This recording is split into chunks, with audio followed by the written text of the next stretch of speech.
Hermanos, buenos días en el Señor.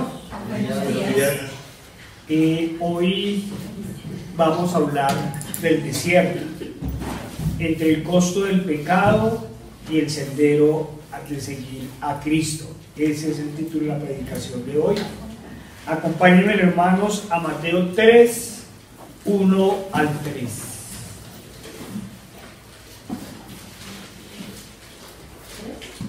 Mateo 3, 1 al 3. Nos dice la palabra del Señor.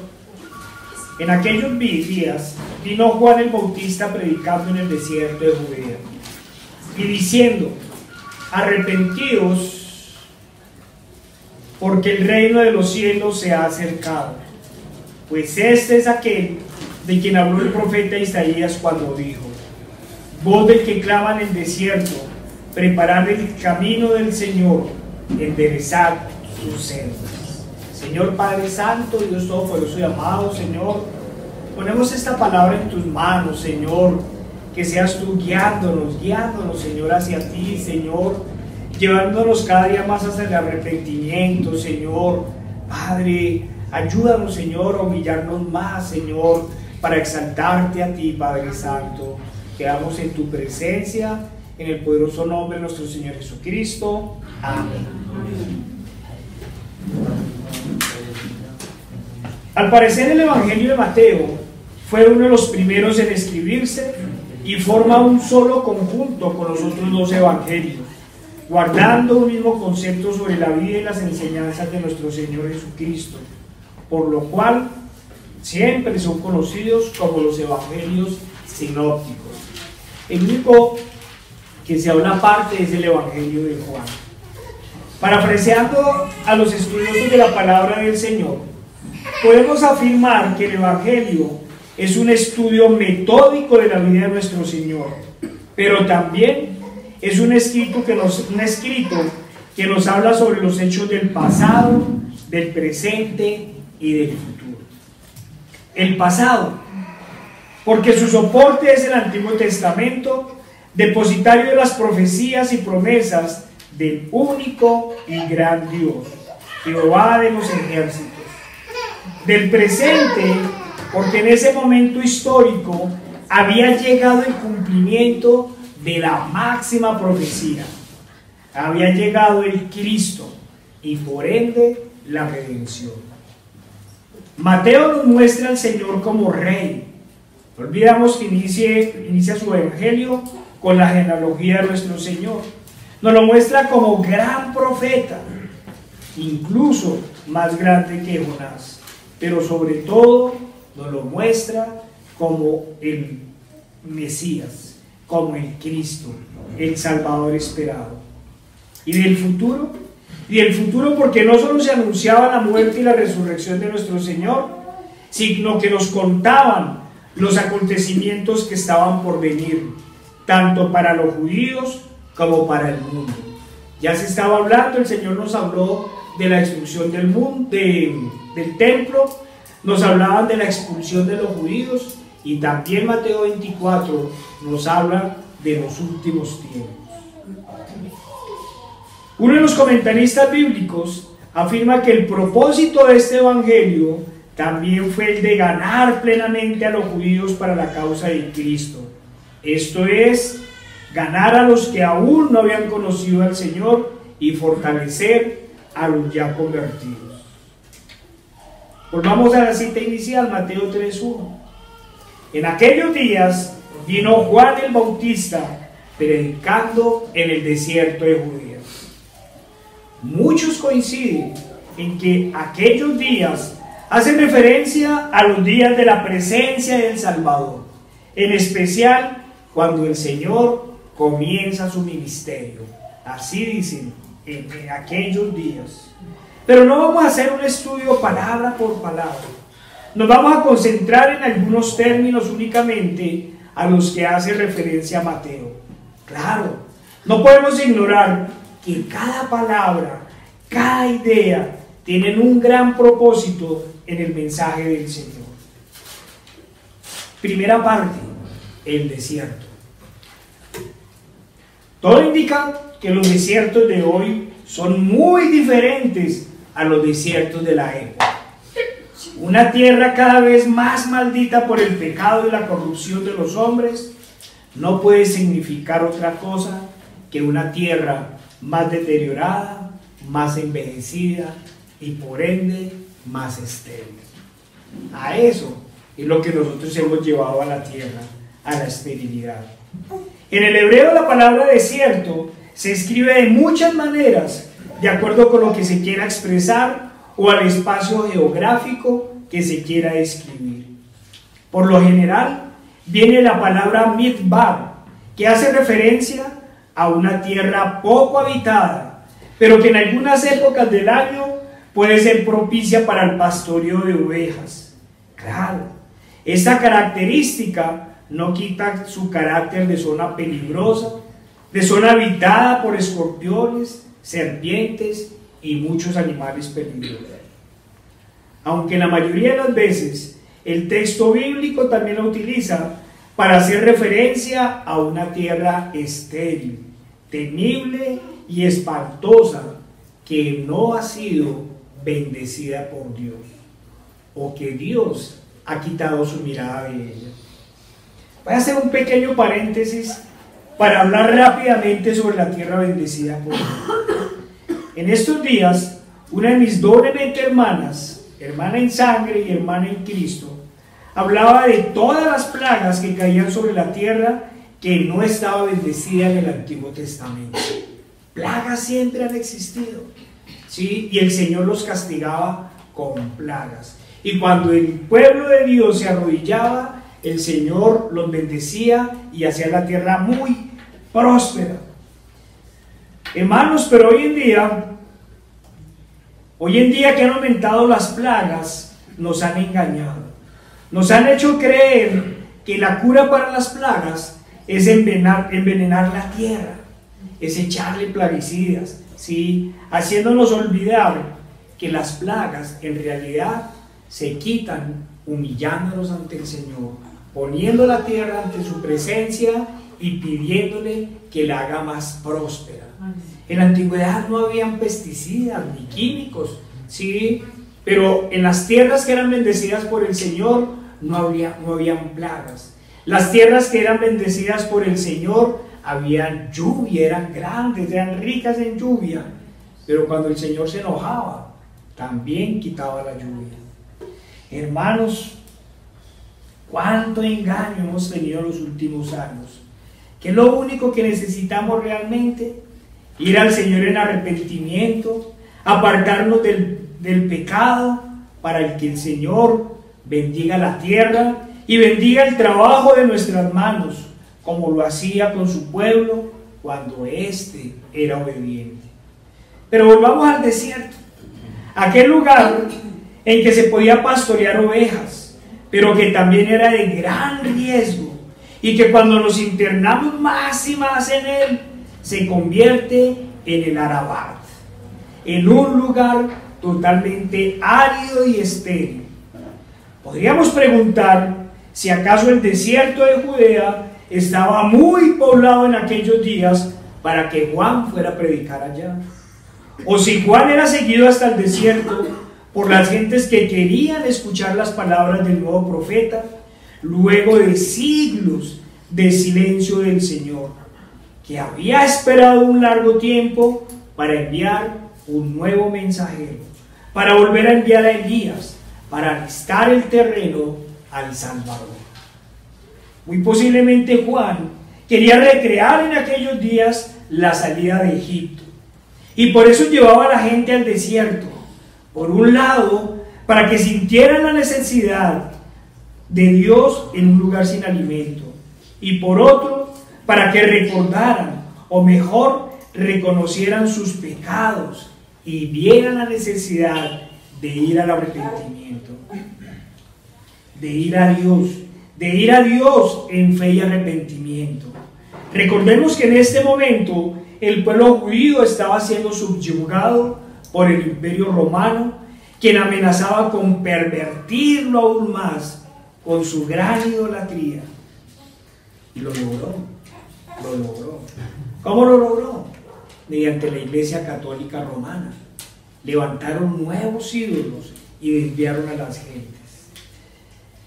No olvidemos, hermanos, que 1500 años antes de Juan, el pueblo de Israel estaba esclavizado en Egipto, en tierra extraña, y muchos clamaron al Señor, por lo cual el oído del Señor se inclinó ante ellos y envió un nuevo mensajero, un profeta, un guía, un libertador, una prefiguración de Cristo.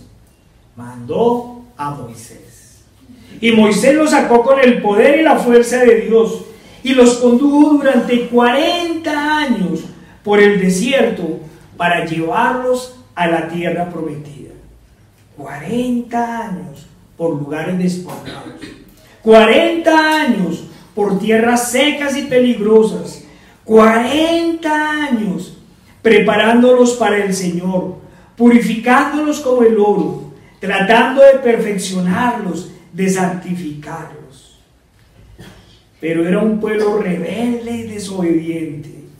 Hermanos, acordémonos que no los habían acabado de liberar y ya estaban renegando, pese a que contaban con la bendición del Señor, a que contaban con el acompañamiento del Señor. Por eso el Señor mismo les pregunta luego: ¿acaso se les rayaron los vestidos? Se les rayaron, los vestidos, o se les acabaron las suelas de las sandalias. ¿Aguantaron hambre? ¿Tuvieron necesidades? Eso les preguntaba el Señor. ¿Salían de la esclavitud a la libertad? Sí, eso es cierto. El Señor los había sacado, pero no se puede negar que también salían de la abundancia de pan. El pecador está muerto en delitos y pecados, pero puede estar bien alimentado. El esclavo sufría de la humillación y el sometimiento, y también el oprobio, pero contaba con techo y comida. Y eso los hace lamentablemente felices, tristemente felices. Hace mucho tiempo escuché una historia que la achacan a Stalin, pero también en realidad aplica para todos los gobernantes impíos. Se dice que el dictador cogió una gallina y la desplumó casi totalmente frente a la gente y la tiró. Y cuando la gallina comenzó a despabilarse, metió la mano a su bolsillo y comenzó a tirarle maíz. Sí, maíz. Hasta que la gallina volvió a él y la levantó en sus manos. Hermanos, imagino que ya sabemos el significado en relación al pueblo y sus gobernantes, pero también lo podemos aplicar al enemigo. Aunque él lo hace de esta forma y al contrario, Satanás esclaviza y somete a sus seguidores, dándole la falsa sensación de alegría y felicidad para que luego sean desplumados y lanzados al lago que arde con fuego y azufre. Estamos, o se cree la gente estar contenta en el pecado, pero tarde o temprano serán desplumados.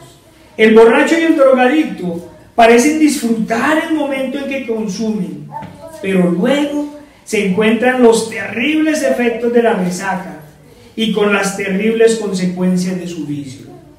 No solo han gastado el dinero de su sostenimiento y del de sus familias, con todo lo que ello implica además, sino que no pueden dejar de consumir, sin contar con los pleitos, los encarcelamientos, los despidos y todas las desgracias que conlleva el vicio. Pero es como si en su memoria solo les quedara el momento del consumo. Eso es el pecado. Por eso es que cuando intentan dejarlo, sienten que enferman y regresan como el perro a su vómito. Así hacen los pecadores y así hizo el pueblo de Israel. No los alcanzaban a sacar de esclavitud cuando estaban añorando a Egipto. Hermanos, así es la vida del pecado. Se está esclavizado a él, se está sometido, no hay salida. Pero la gente dice que mientras haya techo y pan, el pecador incluso vive contento, pese a saber lo que le espera. Claro, muchos claman sus conciencias y sus temores diciendo, no hay Dios. Pero otros son peores. Otros piensan que el Señor es un juez injusto que pasará por alto sus pecados. Moisés libera al pueblo de la opresión y de los sufrimientos, pero es necesario perfeccionarlos y pulirlos antes de llevarlos a la tierra prometida. Hermanos, pero una gran mayoría quieren el premio sin ningún esfuerzo. Muchos quieren el vestido blanco sin siquiera lavarse el cuerpo. Y a la primera prueba, a la primera dificultad, no pocos reclaman el supuesto bienestar que tenían siendo esclavos en Egipto, sino que muchos reniegan del pan que están recibiendo. Por fortuna, habían unos pocos que clamaban al Señor, y por esos pocos el Señor bendecía a las mayorías. Dios, que todo lo ve, y Dios que cumple sus promesas, apenas escuchaba las súplicas de los pocos fieles o de su emisario, proveían quitando el hambre y la sed, pero también castigaba a los desagradecidos, a aquellos que se atrevían a blasfemar el nombre de Dios. Pero una vez saciados, una vez se les quitaba el hambre y la sed, no pocos se olvidaban de dar las gracias y de orar a su Señor, quien instruyéndolos en su camino ponía otra prueba y luego otra. Y no podía ser de otra forma, de una manera diferente, pues lo que les esperaba, hermanos, era ni más ni menos que la tierra prometida, aquella de la cual fluye leche y miel. Ese era el premio, y por eso el premio necesitaba un pequeño esfuerzo, hermanos. Pero había otra garantía. Ese esfuerzo no lo hacían ellos, ese esfuerzo no lo hacían en sus obras. Acordémonos que estaban acompañados del Señor. El Señor era quien los guiaba y quien los protegía. El Señor había puesto como pastor a Moisés, quien llevó a sus ovejas al mejor pastar. Esa era la relación con el desierto. Acordémonos que gran parte del desierto en algunas épocas es el lugar donde se pastoreaba el ganado, ¿sí? Allá las llevaba Moisés al Migdal, al desierto, pero las llevaba no para darles pasto, las llevaba para alimentarles con el mayor alimento, con el pan del cielo, con el maná. Era una travesía temporal mientras eran liberados plenamente y llevados a la tierra prometida. El recorrido no era más que el espacio para la reflexión y el tiempo suficiente para ser conscientes de los pecados, para ir al arrepentimiento, para que cada uno, para que cada quien se encontrara con su pecado y fuera en fe y arrepentimiento al Señor de los ejércitos. Y así lo hicieron algunos, pero en realidad así lo hicieron muy pocos. Sobraron las quejas, la ingratitud, aparecieron quienes añoraban la esclavitud. ¡Ay, Moisés! Si nos ibas a traer acá a morir, mejor estábamos en Egipto. ¡Oh! Siempre, siempre los que añoran la esclavitud. Pero no faltaron los divisionistas, aquellos que quisieron derrocar al enviado de Dios para hacer las cosas conforme a sus corazones, conforme a sus pecados. Y entonces la justicia de Dios no tardó y fueron devorados por la tierra en el furor del Señor. En el primer momento de necesidad e inclusive sin ella, no faltaron, y por el contrario sobraban a diario los que extrañaban la variedad de comida en Egipto, pero olvidaban prontamente la humillación y el oprobio a que eran sometidos allí. Rápidamente se fatigaban en el día a pesar de la sombra otorgada por la cortina de humo. Y en la noche también se fatigaban del calor de la columna de fuego. El Señor nunca los abandonó, y pese a ello siempre se quejaban. No somos diferentes a nosotros, un pueblo terco. Y en un instante, en el único instante en donde se sintieron solos, no demoraron en caer en fornicación, haciendo ídolos, creyendo que con ellos representaban y adoraban al Todopoderoso, que los estaba liberando del yugo de la esclavitud. En el único instante de soledad cayeron en el peor de los pecados. 1500 años después, Juan sacaba de la comodidad de las ciudades a las multitudes y las llevaba al desierto para predicarles el reino de los cielos y advertirles que estaba cerca el reino de los cielos. Y por eso su grito de batalla no era otro. Esta vez no era en contra del faraón, sino era en contra del pecado. Arrepentidos, que el reino de los cielos está cerca. Hermanos, ¿cuántas veces Moisés daría este mismo grito de batalla durante los 40 años del desierto? Pero ¿qué es el desierto para que hablemos tanto de él? El desierto, hermanos, no es más que el lugar donde nos quiere llevar el Señor antes de conducirnos a la salvación eterna. El desierto es ese camino angosto que conduce a la salvación.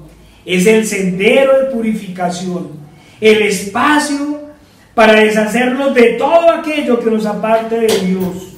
El desierto es la oportunidad que nos da el Señor para negarnos a nosotros mismos y entregarnos a Él.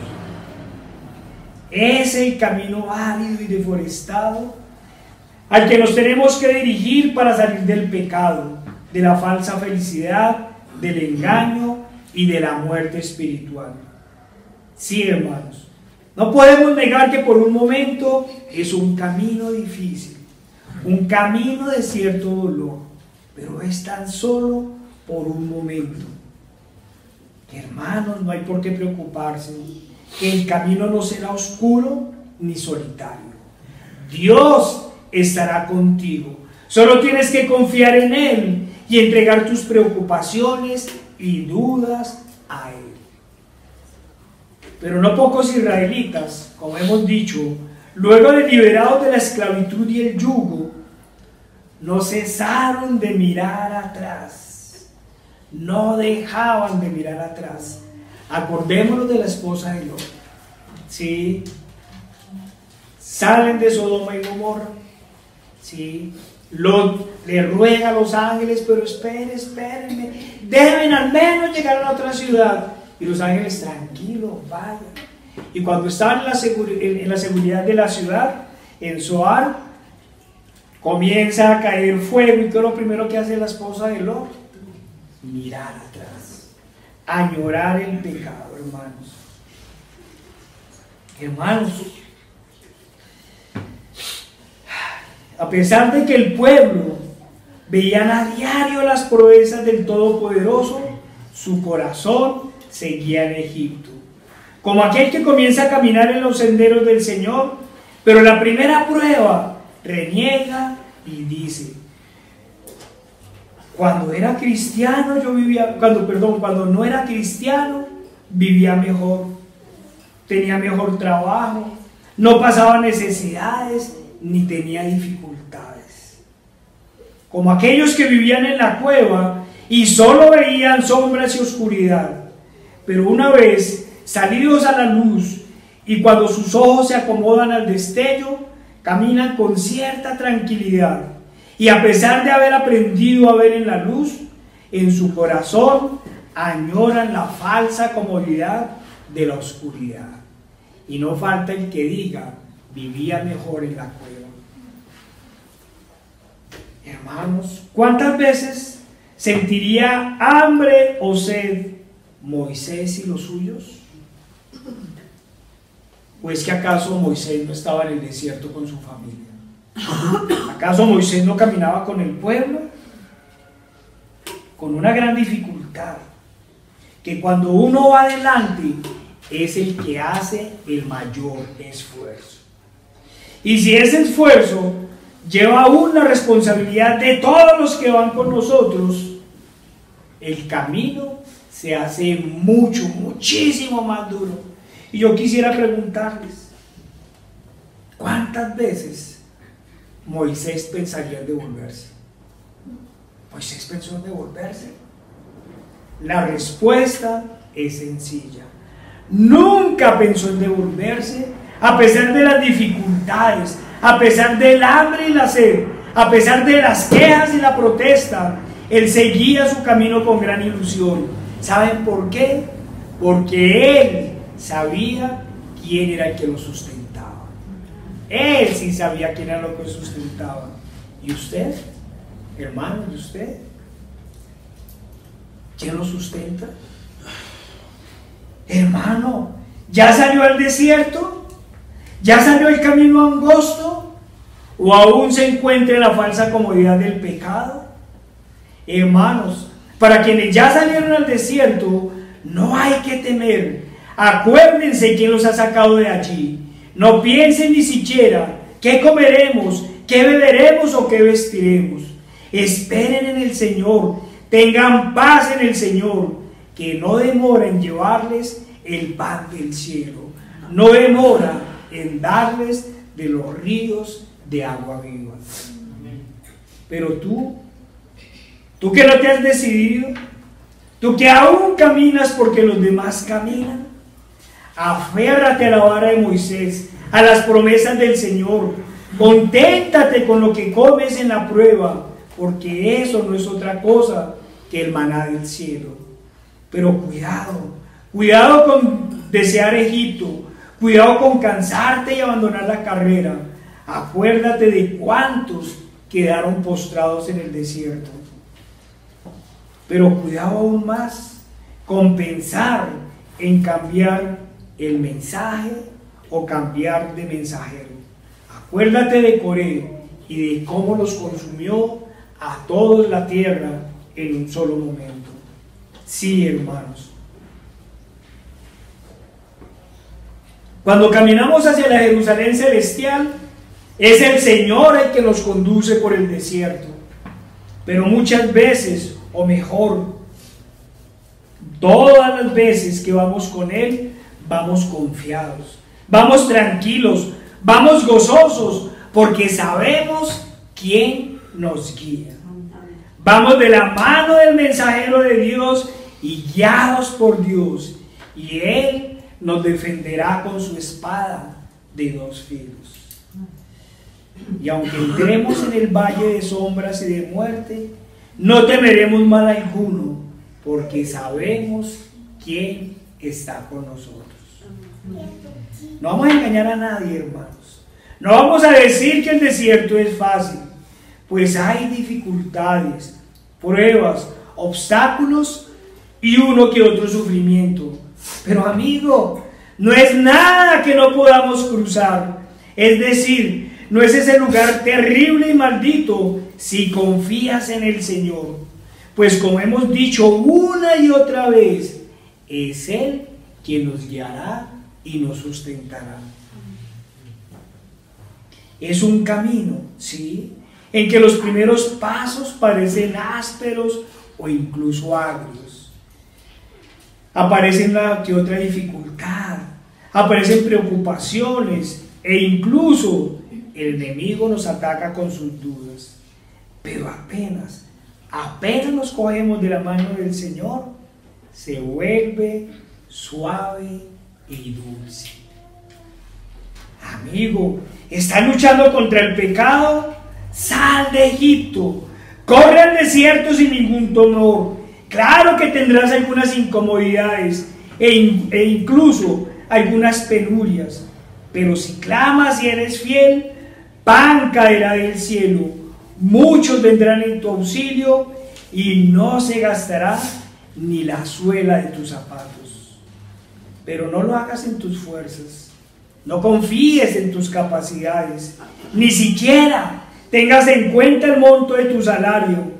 Ponte en manos del Señor, porque si lo haces, Él enviará a sus ángeles para que tu pie no tropiece.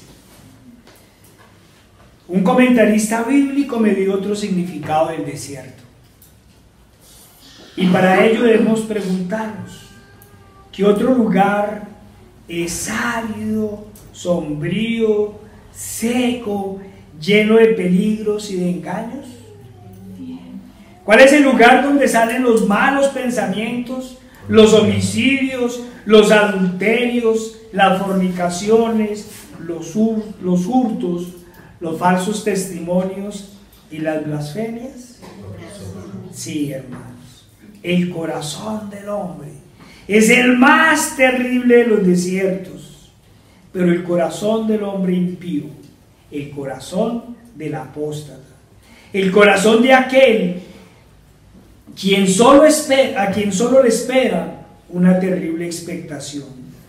Pero el corazón, hermanos, también se puede convertir en un camino, en un lugar de esperanza, cuando el pecador comienza a ir a Él en humillación, fe y arrepentimiento ante el Señor.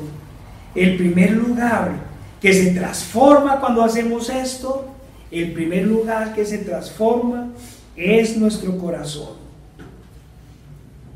Hermanos, en Él, en el Señor y en nuestro corazón, el converso se entrega a Dios y confía en su Señor, sin dejar espacio a la duda ni al temor. Eso hizo Moisés. Sí, no podemos negar que Moisés al principio tuvo dudas. Señor, ¿y quién soy yo para ir al faraón? Señor, ¿y si el pueblo no me cree? Hermanos, pero confió en el Señor, y el Señor cuántas maravillas hizo por medio de Moisés. Pasemos a un segundo punto, el mensajero. Podemos estar seguros que en un principio Moisés ante el pueblo no era más que un aparecido que había sido criado por la hija del faraón y que había tenido que huir por homicida. Así el asesinato que cometió hubiese sido hecho por la justicia, podía ser considerado por muchos como un prófugo. Pero el Señor en su santa voluntad tuvo a bien levantarlo y poner en sus manos la liberación del pueblo. Aunque el mismo Moisés dudó de sus capacidades y de ser escuchado por el pueblo, el Señor hizo la obra y lo invistió de poder. De esta manera el pueblo lo siguió. Claro, no sin antes ver las grandes proezas de quien lo había enviado. El pueblo vio las plagas, el pueblo vio la fuerza y el furor de su Señor. Los israelitas siguieron a Moisés, que los liberó del yugo del faraón, recordándole la promesa que Jehová les había hecho a sus padres.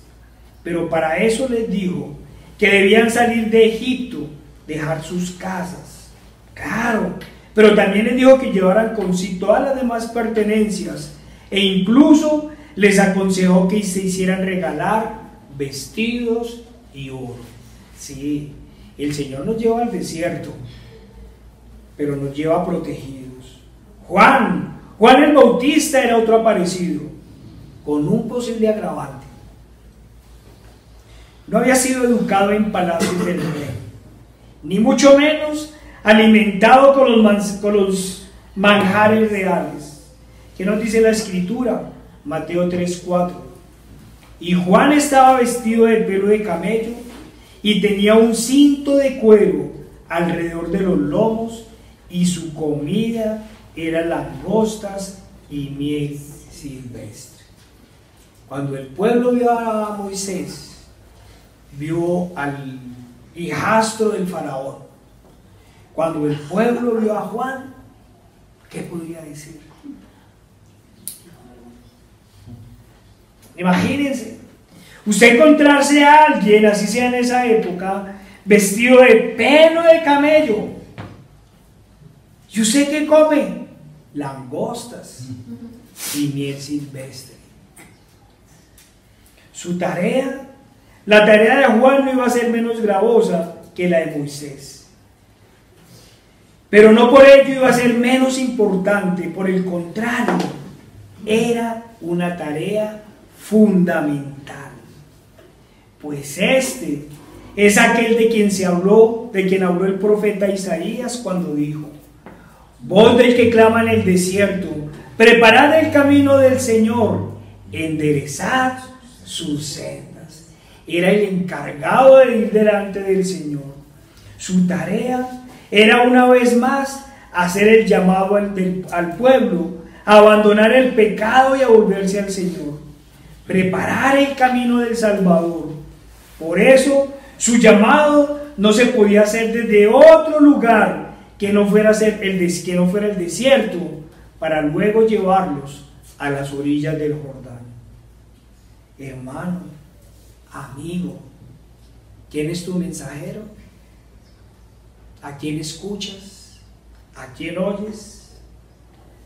Pasemos a un tercer capítulo, el mensaje. ¿Qué nos dice Mateo 3:2?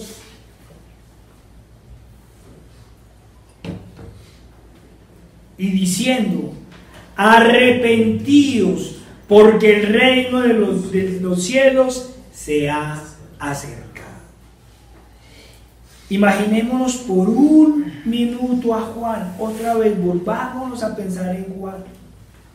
Juan estaba vestido de pelo de camello y tenía un cinto de cuero alrededor de sus lomos, y su comida eran langostas y miel silvestre. ¿Cómo sería su aspecto físico? ¿Cómo sería su cara, sus manos, sus pies? Sus facciones debían ser fuertes, su tono de voz elevado y su discurso lleno de la palabra del Señor. Claro, no pocos debían verlo con menosprecio y desconfianza. No pocos lo verían con desdén. Pero la contundencia de su predicación y su apariencia también debían hacer de él un profeta. Las personas no estaban frente al sacerdote de la época, elegante, con la arrogancia de los cardenales romanos de hoy, ni siquiera mostrándose como un pavo real. El pueblo estaba frente a la humildad y a la sencillez de un hombre del desierto, pero con la autoridad de un rey, y aún más con la autoridad de un profeta. Acompáñame a Jonás 3, versículo 4 y 6. 4 al 6.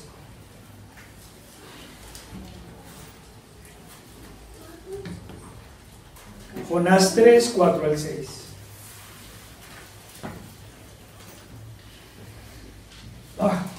Uno siempre se imagina uno diciéndole a la gente de hoy estas cosas. Claro, hoy es peor, ¿cierto? Nosotros en la calle gritándoles: si no se arrepienten se van a ir al infierno.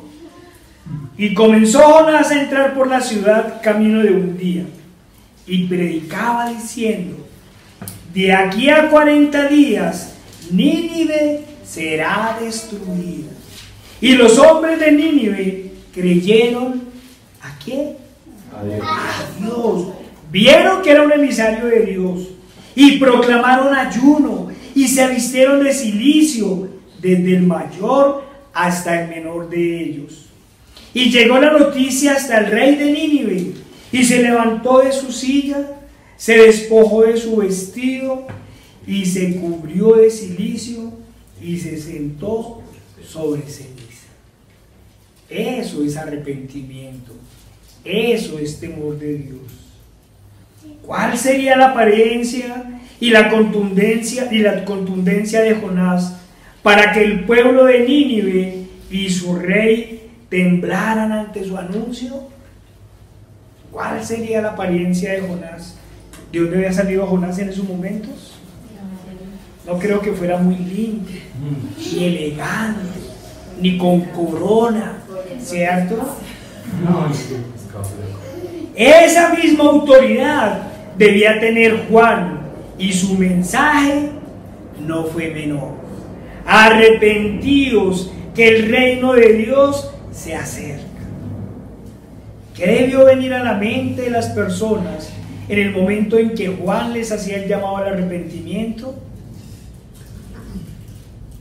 Unos dirían que llegó un loco más, y otros, los sensatos, debieron acordarse de Josías cuando el rey, o le entregaron al rey el libro de la ley y lo leyeron.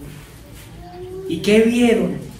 Las bendiciones y las maldiciones que estaban en el libro. ¿Qué había en el libro? Sí, claro, hermanos, habían grandes promesas de bendición y de maldición. Acompáñenme. Levítico 26, 3 al 12. Vayamos a la palabra del Señor.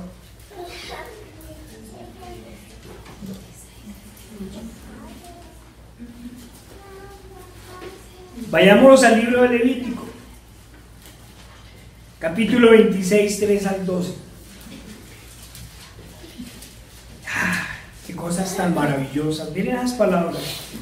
Si anduvieres en mis decretos y guardares mis mandamientos y los pusiereis por obra, yo daré vuestra lluvia en su tiempo, y la tierra rendirá sus productos, y el árbol del campo dará su fruto. Vuestra trilla alcanzará la vendimia, y la vendimia alcanzará la sementera, y comeréis vuestro pan hasta saciados, y habitaréis seguros en vuestra tierra. Y yo daré paz en la tierra, y dormiréis, y no habrá quien os espante. Y haré quitar de vuestra tierra las malas bestias, y la espada no pasará por vuestro país. Y perseguiréis a vuestros enemigos, y caerán a espada delante de vosotros. 5 de vosotros perseguirán a 100, y 100 de vosotros perseguirán a 10,000, y vuestros enemigos caerán a filo de espada delante de vosotros. Porque yo me volveré a vosotros, y os haré crecer, y os multiplicaré, y afirmaré mi pacto con vosotros. Comeréis lo añejo de mucho tiempo, y pondréis fuera lo añejo para guardar lo nuevo. Y pondré mi morada en medio de vosotros, y mi alma no os abominará. Y andaré entre vosotros, y yo seré vuestro Dios, y vosotros seréis mi pueblo. Hermanos, nosotros somos conscientes de qué será vivir al lado del Señor, con el Señor. Grande promesa daba el Señor al pueblo de Israel si se mantenían fieles a Él. Miremos el versículo 3. Si anduviereis en mis decretos y guardareis mis mandamientos y los pusieses por obra. Pero hermanos, los falsos maestros de la prosperidad y todos aquellos que venden lisonjas olvidan contar a sus cabras que todas las bendiciones tienen una condición: ser hacedores y no solo oidores de la palabra de Dios. Arrepentidos, hermanos, no solo era un llamado, también es una sentencia. Si ustedes cumplen mis mandamientos, si ustedes cumplen lo que yo les digo, viviré en medio de ustedes y ustedes serán mi pueblo. ¿Y cuál es la sentencia? Deuteronomio 26, 14 al 33. Sí, el Señor nos da promesas, que más mayor promesa maravillosa y hermosa que la salvación. ¿Sí? ¿Qué les podía más prometer a su pueblo en esta época? En una época de guerras, de invasiones, ¿sí? Que vivir en paz, que vivir en triunfo, que dormir con tranquilidad y estar saciados de pan.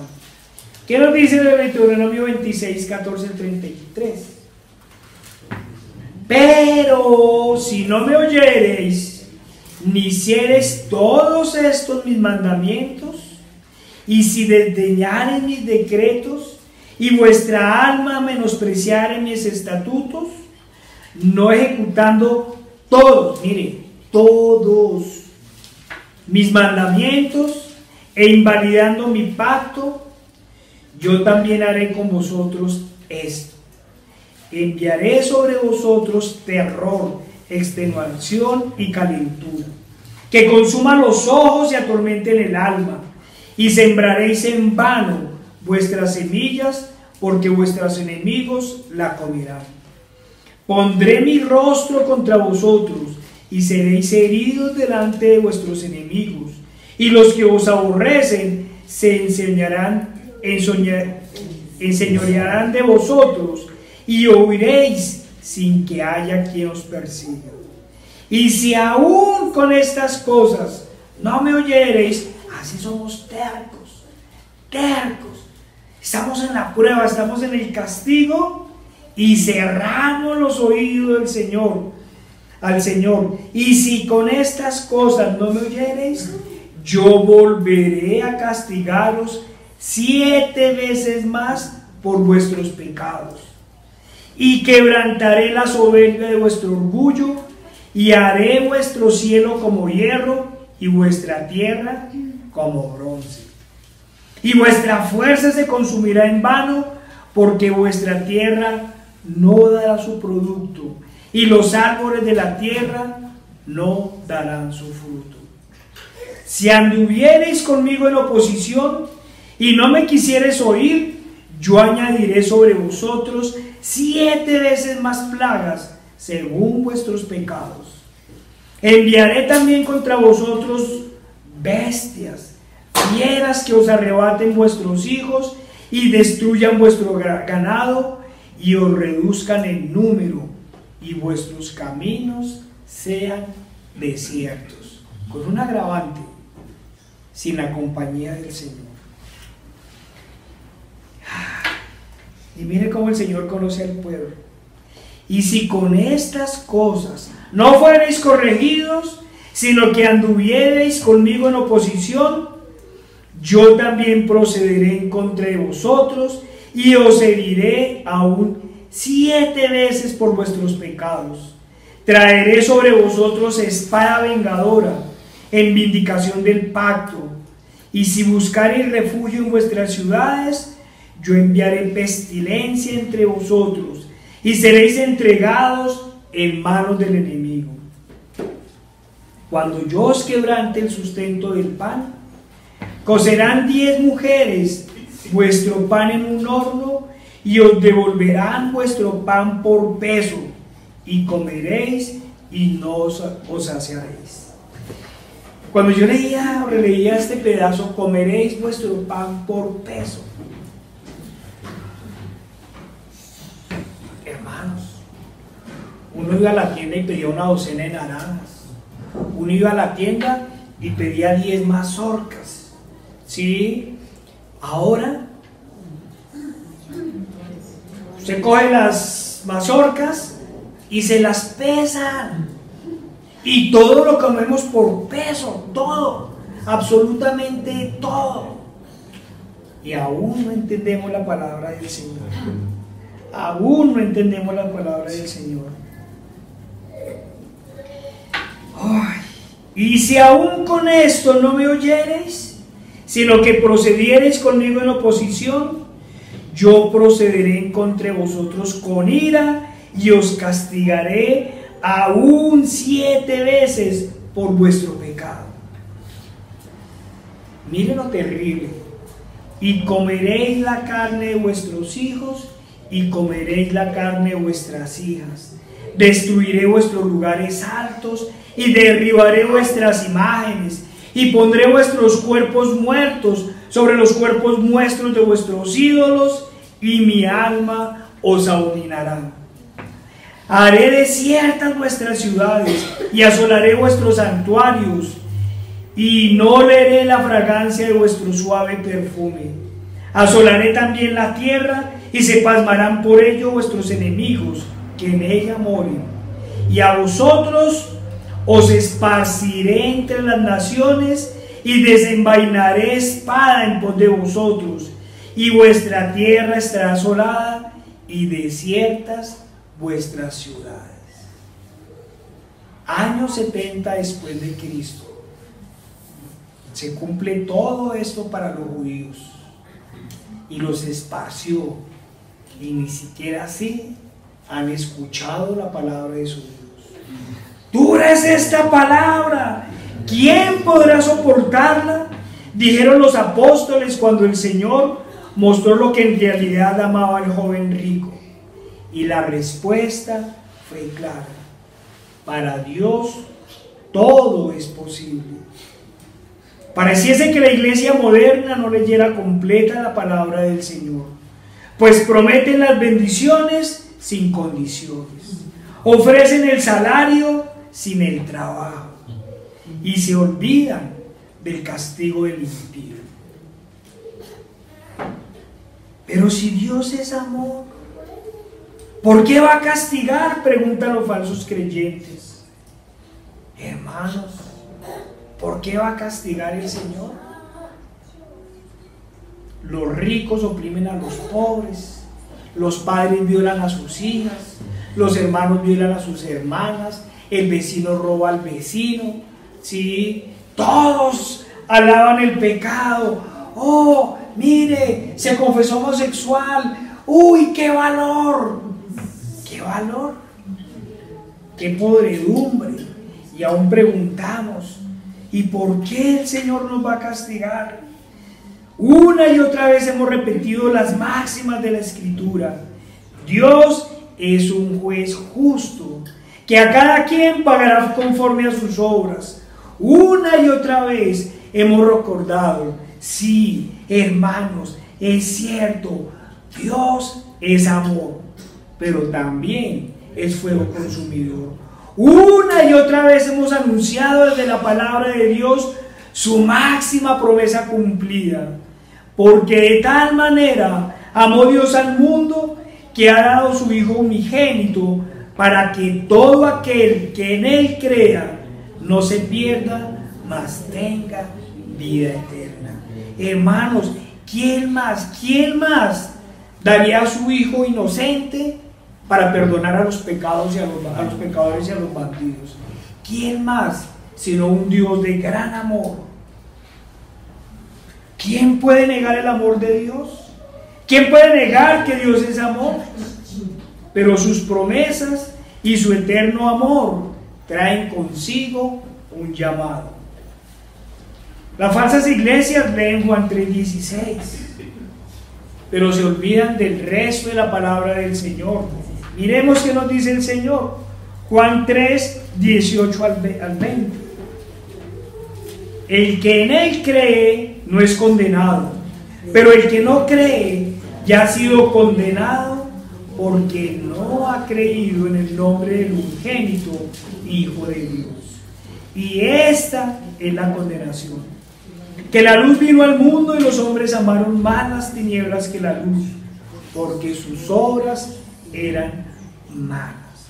Porque todo aquel que hace lo malo aborrece la luz y no viene a la luz, para que sus obras no sean reprendidas. Ese es el problema de los falsos maestros, de los falsos creyentes y de las falsas iglesias, que aman más las tinieblas que la luz, que aman el pecado e idolatran a Egipto, añoran el cielo sin pasar por el desierto, quieren salvación sin ir al arrepentimiento. Lo quieren todo sin dejar nada. Ese es el grave problema. Arrepiéntase, no me juzgue, hermano, no me juzgue. No, hermano, nosotros no juzgamos.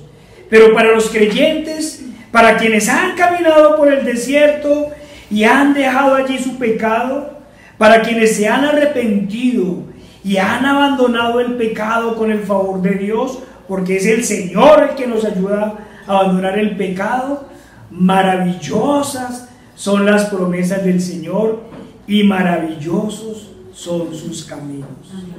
Y si a ello les agregamos que todo es un regalo inmerecido, es cuando decimos: inmenso es el Señor, ¿cómo no amarlo? ¿Cómo no rendir nuestras vidas a Él? ¿Cómo no dejarlo todo por Él? Pero sus promesas, nuevamente insistimos, traen advertencias. Pero el que no cree ya ha sido condenado, y la advertencia está claramente justificada. ¿Por qué está claramente justificada? Nos lo sigue diciendo la palabra del Señor. Porque los hombres amaron más las tinieblas que la luz, porque sus obras eran malas. Y el Señor en su palabra una y otra vez nos recuerda sus promesas y sus advertencias. El Antiguo y el Nuevo Testamento están llenos de los llamados, en especial el máximo llamado: arrepentidos, hermanos, arrepentidos. Acompáñenme por favor a Jeremías 25, 4 al 6.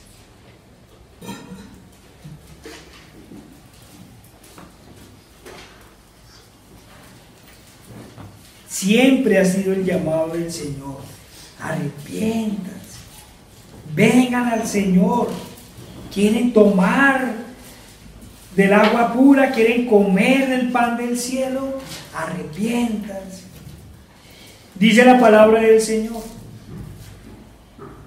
y envió Jehová a vosotros todos sus siervos los profetas, enviándoles desde temprano y sin cesar, pero no oíste, ni inclinasteis vuestro oído para escuchar. ¿Cuántos profetas había mandado el Señor en la época de Jeremías? ¿Cuántos profetas ha enviado hasta hoy?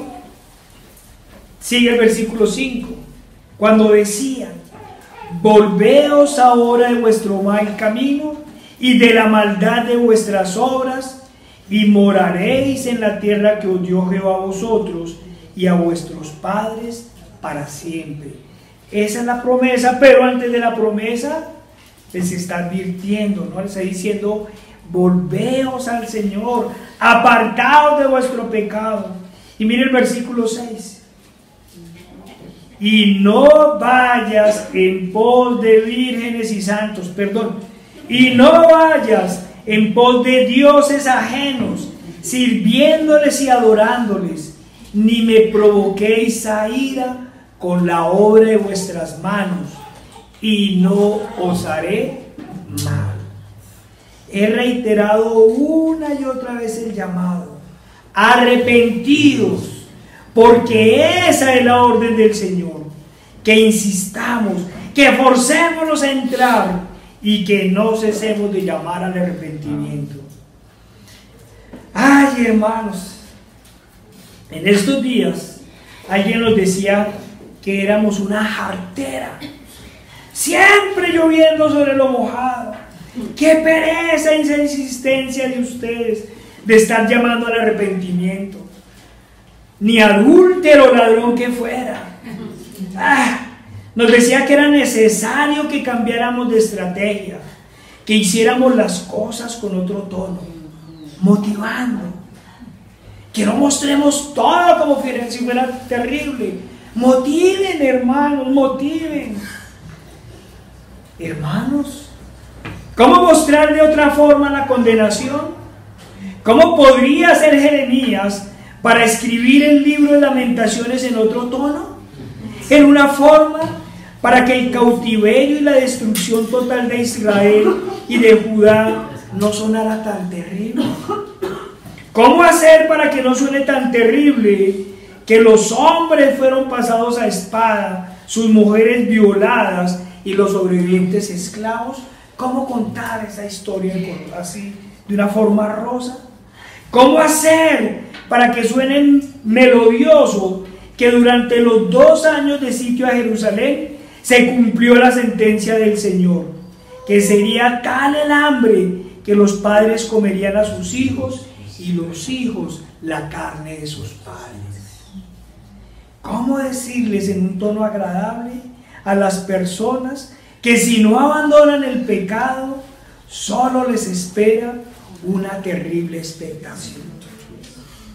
Y es ahí cuando uno aún más comprende las palabras de Juan cuando les dijo a los sacerdotes de la época.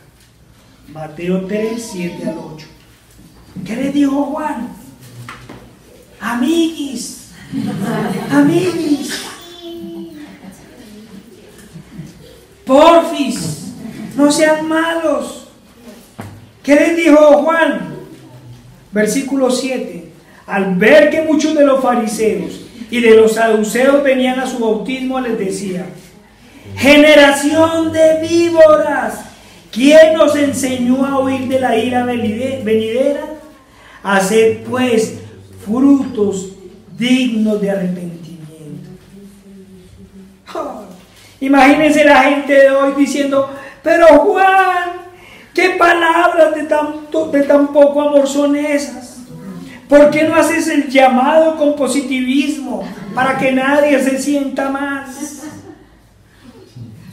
¿Por qué exhortar de esta forma tan dura a los sacerdotes de la época? Por su hipocresía, por su doble moral, por su duro corazón, porque mientras enseñaban una cosa hacían otra. Muy posiblemente ninguno era fornicario, ni adúltero, ni ladrón. Muy posiblemente ninguno era asesino, pero ninguno amaba al Señor. Ninguno quería ir a Él en fe y en arrepentimiento. Ninguno amaba a su hermano. Pero no nos referimos a ese falso amor de lisonjas, a esas palmaditas que se le da a la gente en la espalda, mientras el otro va rumbo a las llamas del infierno. Porque eso era lo que practicaban esos sacerdotes. Eso era lo que hacían. Y eso es lo que hacen hoy los falsos maestros. Por eso el Señor les decía que ni entraban al cielo ni dejaban entrar. Amigo, no tienes que ser asesino para ir al infierno. ¿Odias a tu hermano? Has cometido homicidio en tu corazón. ¿Envidias las cosas de tu hermano? ¿Deseas las cosas de tu vecino?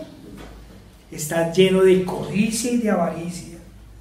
Te engañas a ti mismo y engañas a los demás con tu falsa fe. Eres un hipócrita. No has matado, ni has robado, ni has adulterado, pero te fastidia que te hablen de las cosas del Señor, pues eres un incrédulo, orgulloso y vanaglorioso. Por eso, una y otra vez te diremos: arrepiéntete, ve al Señor. Ay, hermano, tú no envidias, tú no odias, no hurtas, ayudas a los otros, eres un ejemplo de moralidad y todos los días rezas el rosario frente a la imagen de la Virgen. Ve a Cristo, eres un idólatra, un hipócrita que dices que amas a Dios, pero fornicas con los ídolos. ¿Y tú qué dices, hermano? Tú que guardas todos los domingos, que vienes a todas las reuniones, que tienes gran conocimiento de la palabra de Dios, pero no has sido capaz de negarte a ti mismo. Tú que no eres capaz de dar nada por los otros, que no te compadeces por los demás, pero esperan que los demás siempre se compadezcan de ti. Ve a Cristo, arrepiéntete. Eres un mentiroso, como los fariseos y los saduceos. Eres un hipócrita, eres blanco por fuera, pero ya sabes Ya sabes lo que pasa en tu interior. ¡No juzguen!, gritan a cada momento los fariseos del presente. ¡No condenen!, vociferan una y otra vez. No, amigos, en realidad no juzgamos ni condenamos. Por el contrario, hermanos, amigos, lo que queremos hacer es llamarte al arrepentimiento para que no seas condenado ni seas juzgado por el Señor, para que no seas echado al lago que arde con fuego y azufre.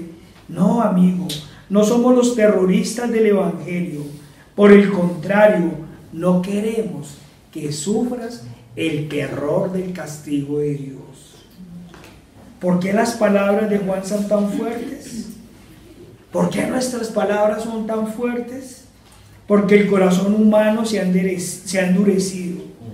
Se ha endurecido cada vez más con el pecado. Porque la terquedad, el mal y el orgullo los corroen. Les han hecho un corazón de piedra y tienen ojos, pero no ven. El hombre solo comprende cuando es confrontado. Solo comprende que ha violado las leyes de Dios cuando entiende que ha ofendido a un Dios 3 veces santo.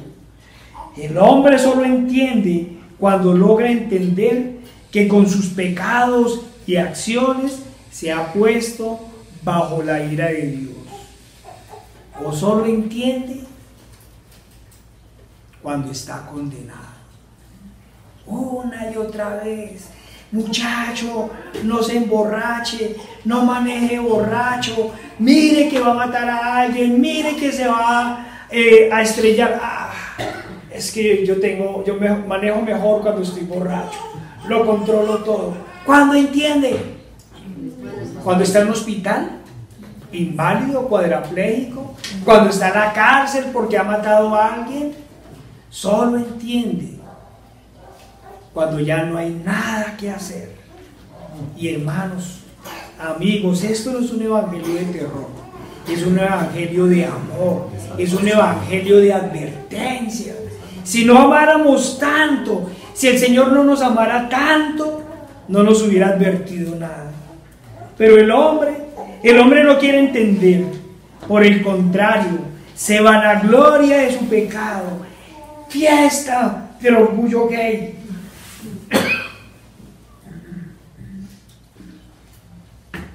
Yo no me imagino. Desfile de ladrones. Desfile de asesinos. Ay, hermanos. Por eso nos llaman ignorantes, locos y fanáticos. Eso mismo le dijeron a los profetas, eso mismo le dijeron a los apóstoles, y eso mismo le dijeron al Señor.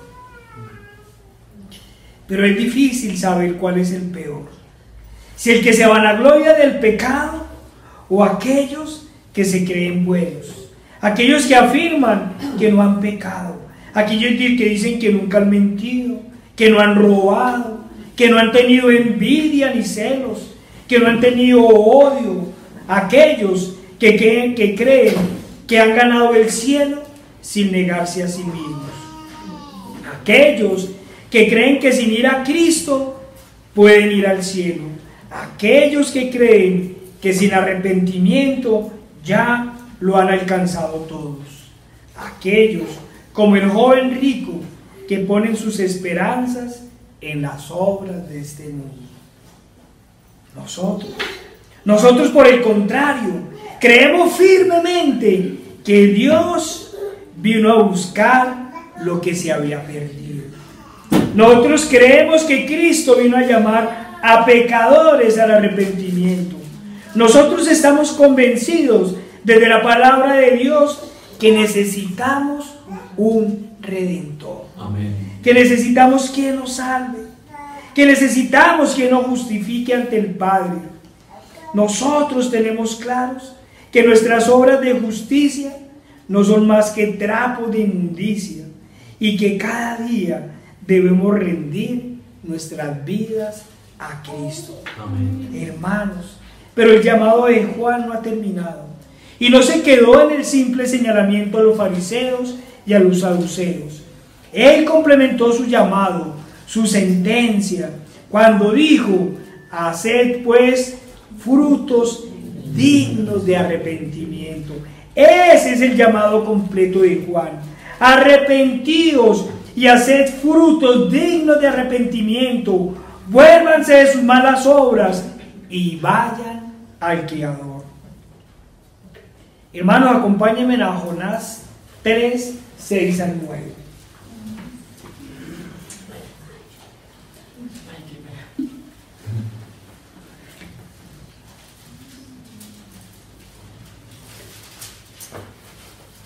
Jonás 3, 6 al 9.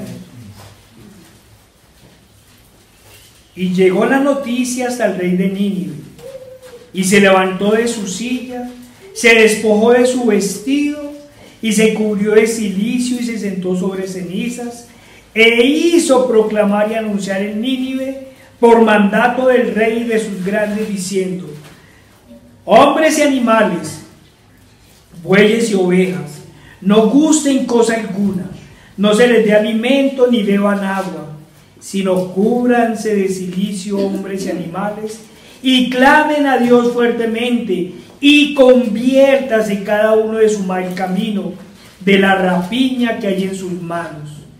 ¿Quién sabe si se volverá y se arrepentirá Dios, y se apartará del ardor de su ira, y no pereceremos? Eso hizo el rey. Entendió su pecado, entendió el pecado del pueblo y los llamó al arrepentimiento, a abandonar el pecado, a abandonar, a transformar sus vidas. Capítulo 4, la advertencia. ¿Cuántas advertencias hemos leído hoy? Hermano, es que suena para el Antiguo Testamento. ¿Sí? Suena para la época de la ley. Ahora estamos en la gracia, dicen algunos. ¿Qué nos dice Mateo 3:10? ¿Qué dijo Juan el Bautista? ¿Qué dijo el Señor por medio de la voz de Juan?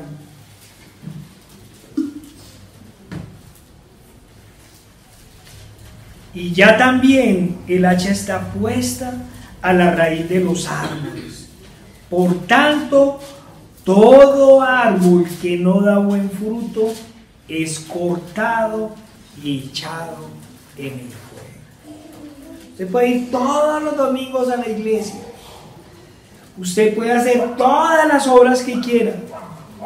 Pero si no se aparta del pecado, si no va a Cristo en fe y arrepentimiento, hermanos, no ha dado fruto.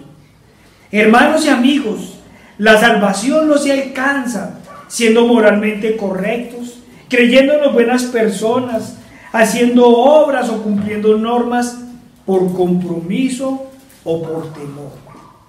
No nos engañemos, porque de Dios nadie se burla. Él es el único que discierne los corazones humanos. Claro que hay que ser moralmente buenos, claro que hay que ser moralmente correctos, nadie ha dicho lo contrario. Claro que hay que ser personas serviciales y hay que ayudar a quienes lo necesiten. Es claro que hay que congregarse y ser disciplinados y cumplidos en la iglesia, pero no para ganar la salvación o para evitar la condenación. Las obras por las obras no son más que hipocresía. El llamado al arrepentimiento va más allá. El llamado al arrepentimiento no es otro que el llamado que nos hizo el Señor. Mateo 16:24. ¿Qué nos dijo el Señor? Si alguno quiere venir en pos de mí, niéguese a sí mismo y toma su cruz y sígame. Porque todo aquel que quiera salvar su vida la perderá, y todo el que pierda su vida por causa de mí la hallará. Porque ¿qué aprovechará el hombre si ganare todo el mundo y perdiere su alma? ¿O qué recompensa dará el hombre por su alma? Hermanos, si has escuchado la palabra del Señor, no endurezca su corazón, dice la palabra. Si alguno quiere venir en pos de mí, niéguese a sí mismo, toma su cruz y siga. ¿Quieren seguir al Señor? Vayan al desierto. Vayan. Sí, apártense del mal. Hermanos, amigos, el primer llamado es a negarnos a nosotros mismos, es decir, a rendir nuestras vidas a Cristo, a abandonarlo todo por Él. En pocas palabras, como dije hace un momento, a ir al desierto, comprender que todo cuanto nos rodea no son más que apariencias y engaños. No somos libres, sino que nuestra naturaleza es pecaminosa e inclinada a hacer el mal. Nos lleva incluso a regocijarnos en el mal. Y el Señor nos está llamando a que salgamos de allí, de nuestro aparente confort, de nuestros gustos, incluso de nuestros sueños y aspiraciones pecaminosas, y que caminemos hacia Él. Pero esto no es posible si no nos negamos a nosotros mismos, si no nos abandonamos a sí mismos, si no nos dejamos de conducir al desierto, a aquel camino lleno de pruebas y de no pocas dificultades, al lugar de justificación. Algunos consideran que es un duro lugar, pero en realidad no es así. Pues como hemos dicho, si eres fiel, Él será fiel y nos dará pan del cielo, nos dará del agua viva y nos sostendrá, porque la obra no será nuestra, sino será suya. En realidad es el Señor quien nos justifica. Ese negarnos a nosotros mismos, ese desierto, nos debe conducir a tomar nuestra cruz, es decir, a ser despreciados, abofeteados, escupidos, humillados por el mundo y por ende a morir al mundo. ¿De qué se aterra? ¿Acaso Cristo no hizo esto y mucho más por nosotros? Tranquilos, no se asusten, hermanos. No van a recibir los 39 azotes, no van a recibir una corona de espinas, no van a ser crucificados físicamente. Tampoco el Padre quitará de ustedes su mirada, ni descargará contra ustedes su ira. Ya lo hizo en Cristo. Lo que nos corresponde a nosotros es mucho menos que eso. Es aborrecer el pecado, es cambiar de nuestros afectos, es darnos a Cristo, vivir para Él, por Él y en Él. Lo que nos corresponde a nosotros no es nada comparable a lo que dio el Señor por nosotros. Él lo dio todo, absolutamente todo. Filipenses 2, 6 al 8. El cual, siendo en forma de Dios, no estimó el ser igual a Dios como cosa que aferrarse, sino que se despojó a sí mismo, tomando forma de siervo, hecho semejante a los hombres, y estando en la condición de hombre, se humilló a sí mismo, haciéndose obediente hasta la muerte, y muerte de cruz. Hermano, amigo, nuestro llamado una vez más no es otro que el que siempre te han hecho desde la Escritura: arrepentidos y no perecerás. Pero si no estás dispuesto a negarte a ti mismo, si no estás dispuesto a caminar por el desierto, a ir por el camino angosto, a dar frutos dignos de arrepentimiento, no eres más que un hipócrita y tus esfuerzos serán en vano. Amigo, ya sabes lo que te espera. Pero si te entregas al Señor en fe y arrepentimiento, teniéndolo todo por basura, por amor a tu Señor, si en verdad abandonas todo por Él, entonces podrás decir: en lugares de delicados pastos me hará descansar, junto a aguas de reposo me pastoreará, confortará mi alma, me guiará por sendas de justicia, por amor a su nombre. Aunque ande en valle de sombras de muerte, no temeré mal alguno, porque tú estarás conmigo. Tu vara y tu cayado me infundirán aliento. Aderezas mesa delante de mí en presencia de mis angustiadores. Unges mi cabeza con aceite, mi copa está rebosando. Ciertamente el bien y la misericordia me seguirán todos los días de mi vida, y en la casa de Jehová moraré por largos días. Señor Padre Santo, Dios Todopoderoso y amado, Señor, mira, Señor, tus hijos te damos gracias, Señor. Gracias, Señor, por esta promesa, Señor, porque nos has dado la mayor de todas las promesas, Señor. Para ti, Señor, todo el poder, el honor y la gloria, Señor, porque a nosotros, Señor, no nos toca hacer nada, Señor. Tú haces la obra, Señor. Tú nos conduces, Señor. Tú nos llevas y nos proteges, Señor. Gracias, Padre Santo. Ponemos esta iglesia, Señor, esta pequeña manada en tus manos, Señor, para que los lleves hacia ti, Señor, para que los hagas fieles a tu palabra, Señor, para que los hagas oidores a tu palabra, Señor, pero en especial que los hagas hacedores de tu palabra, Señor, y los salves, Padre. Sálvanos, sálvanos, Señor. Te lo pedimos en el poderoso nombre de nuestro Señor Jesucristo. Amén. Amén.